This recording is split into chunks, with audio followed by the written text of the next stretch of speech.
Oh, Jesus. What's our thoughts on the Yeah, NCAP and the guys. odd even That is scheme? occupying the news right now. Nasa 300 kamera ang nakakalat sa pangapangunahing kalsada sa Metro Manila. Kapag nakunan ng CCTV o handy cameras ang sasakyan nyo na lumabag sa batas trapiko, i-review at i-validate pa naman ito. I-verify ang registration record gamit ang LTO Information Query Facility. Kapag na-print na ang Notice of Validation, ipapadala ito sa address ng nahuli o yung may-ari ng sasakyan. Right. Especially if you're a You father can't- and you you have can't to fart drive your and- kids to school. And not what's hear that? about. You can't fart and not hear about the NCAP. Like it's everywhere, buddy. Like Who would know something about that topic here? Who would? If only we had some. some motoring. All right. I wish I had okay, some- Okay, it's. I always start by saying, prefacing this, and let's start with NCAP. I like the idea of NCAP. The theory of a non-contact apprehension program makes sense to me because we know how we think over here, right? When we see a camera, we tend to behave better. Right. And humans are fallible and they can be bribed, and this should be the solution. For that, I agree. Right. But where it falls short is the implementation. Execution is always. Execution is just. Yeah. And so I also believe that you should let people do what their core competence is. MMDA's core competence has never been technology, right? Let's face it. So this is, Sorry. I'm trying to be I know that's not charitable a here. joke, but Yeah. that was funny. But it's Yeah. true, right? So the thing is, why would you want to absorb such a monumental task like this, which takes on so much responsibility and so much expertise? Why not just outsource it to people who really know what they're doing? Right. The advantage of that, one, core competence, of course, you're going to get the latest and greatest technology with the people who know how to use it. Right. Okay. Accountability is also different in the private sector. You don't like what they do, you can fire them in a flash, right? Sure. You didn't make contract, boom. In government, you can't do that. It's Right. totally different. You know, the process that goes involved in trying to stop a government agency from doing something or firing somebody there, it doesn't work. So that's my issue with NCAP. We've seen too many situations where it's failed us, right? I mean, how many stories have you heard about the ambulance that was trying to get through and everybody that gave way were apprehended for changing lanes without, but they weren't taking into account the ambulance or Seryoso ba yan? Oh my yes. Hindi makaabante ang ambulansyang ito habang nasa stoplight. Wala kasing rider na gustong magbigay daan sa takot na mahuli sila sa No Contact Apprehension Policy o NCAP. There's so many. Gosh. Well, this is what happened. This is what led to the TRO. It's because they were rightfully so. People were complaining. People were complaining about several things. One, it was those things that Right. the cameras, they just pick up. There's no nuance to it. Right. And sometimes what's out of view of the camera, how would you know what the context is? Sure. Then it was the process of appeal. Yeah. The process of appeal was very complicated. And so people didn't know how to appeal. Then it was actually getting the violation in the mail because half the time your LTO records are not really kept up to Updated, date, yeah. etc. And then they introduce a system Yeah. and you're not getting these violations until you register your car again. Right. Right. By which time your driver might have been taking the same left turn every day for 300 Yeah. days a year without knowing. No. And then boom, you can't register your car because the fines are astronomical. Right. So the TRO was meant to sort all of this out. Stop muna, Yeah. fix Okay. this, Right. and then come back. Right. The TRO expired. Oh, saan na?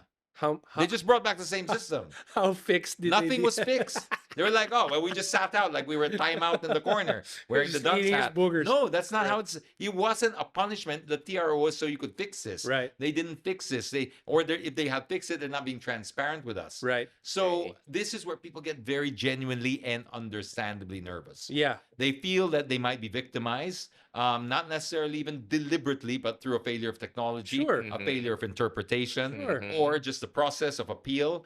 All of that needs to be fixed before they can reintroduce this. If you can do that, I would be the first one to 100% say we're behind this. We saw some advantages to it. I don't know if you saw Commonwealth, the Yeah. videos of all of them saying Yes. Okay, that I have to admit felt good to watch, right? Yes, it was.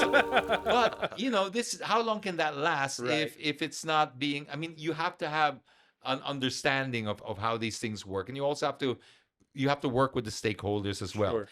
A lot, it's motorcycles are low hanging fruit when you talk about traffic because people find them annoying. Right. They make sikot. There's a lot of pasaway, a lot of kamote riders out Kamote. there. I get Kamote's that. I good. get that. But there are also the backbone of our economy right now. 100%. We have to accept that. Pandemic, 100%. we saw what happened. Yeah. Who was essential? Who was so not dependent essential. on these people. So you have to also look at this through a different lens of remove a little bit of your personal bias. As much as they annoy you personally, you know, now they're saying that they can't go on the overpass for a start, right? They can't go on overpass. They have to go pababa. Right. Now, all the car owners I know are going, well, that's great, you know, because that's fine. Right. Yes, it's great for you. I understand that. Yeah. But what was the advantage of getting a motorcycle? It was precisely to get around Metro Manila quicker. Right. Yeah. If we're forcing them into these things, it might defeat the purpose. Yeah. Yep.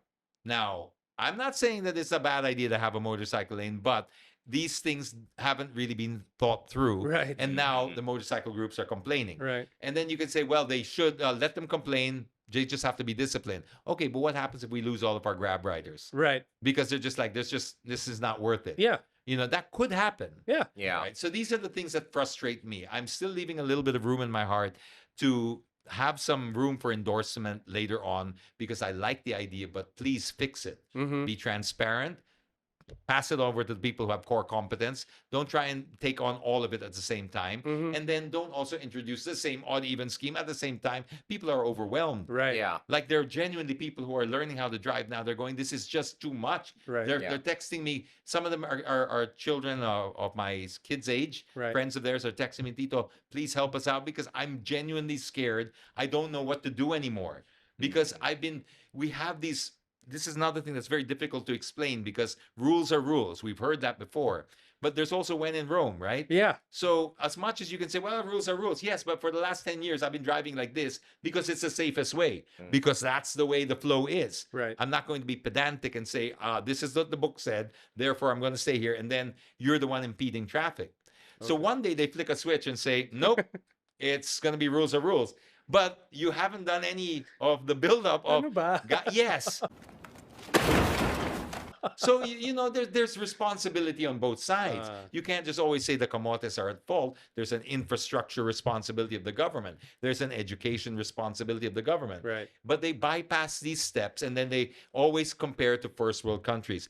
Oh, yung Singapore may ganito. Oh, pero you missed the mass rapid transit system that they have. Yeah. You missed the cleanliness, the buses on time. You know, you can't have this without that. Right. So don't cherry pick them up. Yeah. So that's my frustration with the NCAP. But we'll put that to a side for now, and we'll talk about the odd even because the odd even scheme. This is the most Well harebrained. Yeah, it is. like, It is. It really is. It's the biggest piece of dog. It's because- so So for dumb. context, go ahead and explain what's going on with Okay, the... for odd even they came up with what feels to some people as an arbitrary solution to this because it's like if you're odd, these are the days, these are the numbers, whatever. But then you look at it and you go, if my plate number is 3, especially when they announced it, Yeah. I'm coding 4 out of the 5 days of the week on EDSA. I'm 7, so same.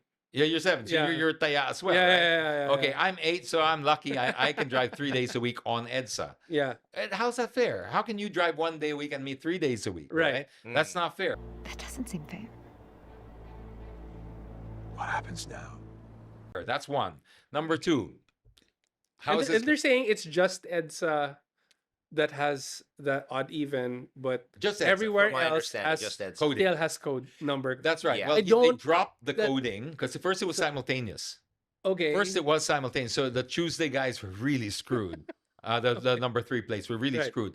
Then they backtracked. They walked it back. They said, okay, not simultaneous, Okay. but only for EDSA. But only for EDSA. So how are you going to get the EDSA if you're Exactly, coding, that's right? the- So again, Right. why are you? I mean, every time they come up with these things, then they backtrack. Yeah. Then they talk to people like us in the media and people who are in this beat, and then they go, gets.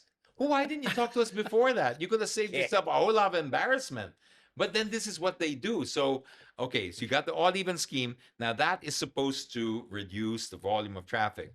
The problem with that is it's a very temporary solution with permanent repercussions because when you reduce the traffic through this odd even scheme, people are now going to buy cars to fix the problem. This is human Right. nature. Yes. And as we talked about, never bet against human nature.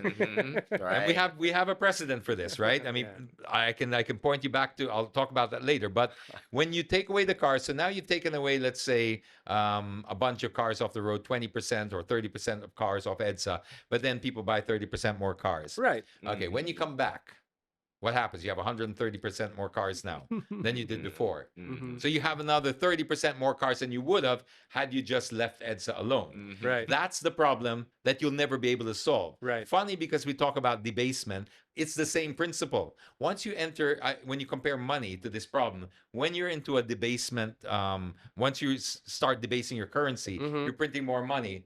It's the same effect. You get a temporary fix, but you're just kicking that can down the road. Down the road, yeah. And that, when the piper comes to get paid, you're screwed. And this is what we're going into the monetary system now. Yeah. Is they've kicked the can as far down the road as they can, and now they have to address it. Same thing with the coding. You're going to just keep kicking the can down the road. Eventually, you're going to end up with so many more cars because the precedent that happened here was this was a temporary measure. It was also temporary back in 1995 when we built the MRT.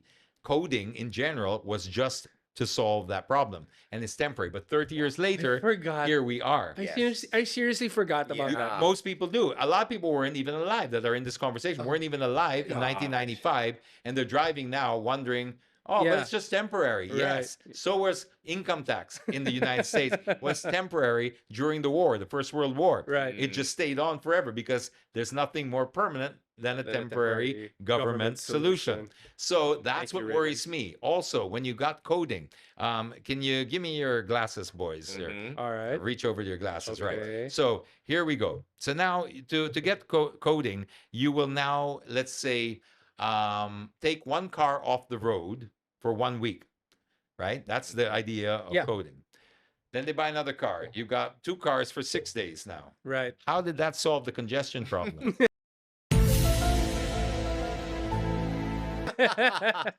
But people are going to drive that second car for 6 days a week. They're not going to buy it for 1 day a week. Yeah, of course. So that's now you have a congestion problem. Right. Same thing happens when you build more roads and you don't solve the problem at its core. You create what you call induced demand. This is why when they build a skyway, for the first few months, it's wow, this Great. is heaven sent. Yeah. Now, have you been to the skyway, especially around Quezon Ave and all that? It is a nightmare. Really? Yes, because it induces demand. Oh. And then later on, you're going to have more cars come in because of this new induced demand. Right. And then you're still not going to be able to fit them. Yeah. And we're growing in a 3-dimensional way. We're building up, but then the road is 1-dimensional. It's just one level. Right. So unless we start building down, which is like what people like Elon are trying to do in the States, is go through that boring company to make all the Right. because that's the tunnels. only way. Yeah, Because if we all converge in one spot in that level, there's no way we can fit all these people from the condos, boom, to converge there. That's the problem that they're not solving. They're just reacting. Right. And it's creating permanent issues. So I don't support this odd even scheme at all. And they're saying, well, what are we going to do about the traffic on EDSA? Well, that's a problem you should have solved with foresight a long time ago. And this is what frustrates me. You just keep kicking that can to the next admin. Right. And it's really getting tiring. It's I'm sick of it. I think everybody else is sick of it. It's so dumb. Wow. It's really, really dumb. Wow. And this is costing us, taxpayers? It's going to cost us taxpayers, of course, a fortune. Then they were supposed to build a subway, which was supposed to alleviate so much of this. 200 Yeah. billion in Makati. And then what happened? And then- whoop, gone, right? Gone. It was on January 16, 2025 when tunneling works commenced at the Camp Aguinaldo station of the Metro Manila subway. Exactly 3 months later, the tunnel is still just 88 meters long, as right-of-way issues prevent the contractor from going full speed ahead. There you go, gone. Just Thanks. Thanks. You know, that's just what are we doing here? Yeah. What are we doing? And Yeah. traffic is already costing us over 3 billion a day. Right. The estimates are pushing up closer to 5 billion a day now because that JICA study was back in the I can't remember how long, 2010 or Right, something like that. yeah. It was a long time ago. Yeah. That 3 billion figure. Oh, that's risen. That's already sure. about 5 plus or 6 Yeah, plus. yeah, right? yeah. And that only For takes sure. into account the economic monetary loss. It Right. doesn't take into account the value, quality of life, Yes. the time away from your family, Right. the mental health issues, Stress the factors. stress factors. None of that can Yes. possibly put a dollar figure on. Yes, but But- if you translate that to hospitalization and lost time and bills, Trillions. Absolutely, and even Trillions. and the effect it has on your family. You know, Yes. if you're commuting 4 or 5 hours a day, Mhm. that's 4 or 5 hours you should have had with your kids, Right. You know, but you're not. You're stuck in traffic. Yeah. You're angry. Yeah. You know, and the thing that bugs me the most is as difficult a problem as traffic is, it is also the most solvable because of all the best practices in the world. This is not unique. It's not Yeah. like Philippine traffic is different to Indian traffic Right, right, or right, San right. Francisco traffic or LA traffic. Okay. Yeah. Congestion is congestion, and global practices, best practices work. Mass rapid transit systems, Yeah. decentralization, all of these things, Decentralization. discipline, education, Yes. driver's licenses, and the standards that we set to get them. There you go. Why are we trying to reinvent the wheel like we have a better solution that's never been thought of by every other culture and tribe around the world? I don't know why we think we're going to come up with aha. Yeah. It's here all along, like Scooby Doo. It was this all along. Wow. Oh man, come on. Yeah. It's frustrating. Yeah, It's yeah. see, I used to laugh about it. Now I just cry about it. because Right. It's like, what else? How else do you want us to gift wrap this for you? Right. There is no simple solution to this. Yeah. Do it properly. But now we're gonna spend a year and a half or so on EDSA, and yeah, I don't know if it's even gonna be worth the rehab. I'm not sure what they what it's gonna look like because EDSA, unless they put like several layers down. Exactly. I don't see how many more cars it's going to take. It might Yeah. be I'm sure there's room for improvement for sure. Sure. Design it better for the bikes and the cyclists. Oh, sorry, the pedestrians as well, Yeah. maybe. But is that really gonna? Are we Right. talking a 50% improvement? No, of course not. Yeah. Should we take out the bike lanes in EDSA? I think it's time. Yeah, I think so. I know it's not. I think- popular. I I know think- I'm going to get grief for this again. Yeah. Right. But I don't think that was a good idea. I'm a back biker. then. I'm a cyclist. You can see Exactly. I have two bikes there in Right. my Yeah. office. I ride all the time. Right. I will not ride on EDSA. Yeah. I Yeah. just won't. That's Yeah. not a bike lane for Yeah, me. it's not bike lane. That's a death wish. That's like a will letter that's just being written as you pedal. Yeah. Yeah.